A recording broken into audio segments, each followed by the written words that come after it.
It reminds me very much of something he said at La Trobe University a few years ago. He was giving a lecture, and he ended the lecture with, I thought, the most extraordinary statements. And he said, that government of theirs, referring to Beijing, that government of theirs is the best government in the world in the last 30 years.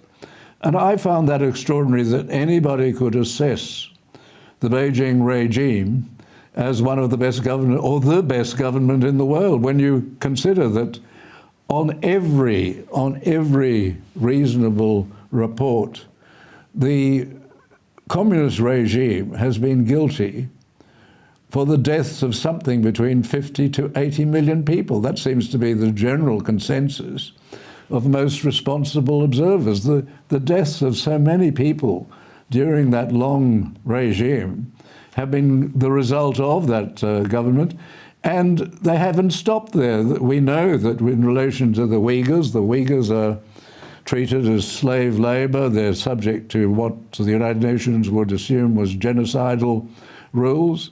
And in relation particularly to the Falun Gong, they are practicing a live trade in human parts, and that was well established by an independent tribunal in London, which went through all the evidence.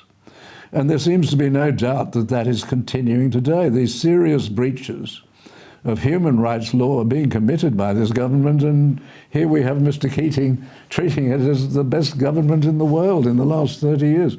I find this really extraordinary that anybody could be taking that position. Yeah, I think a lot of these analysis, and there is, especially economists or business people, when they make a positive assessment of Beijing, it's always divorced from the human rights issues happening in China. And you can only really comfortably make that assessment about how good the Communist Party is if you put aside all the human rights issues happening and just conveniently omit it from any sort of discussion. And I think that's also a question on the state of foreign policy today. Like, should we be doing business with foreign regimes that are engaged in systematic human rights abuses?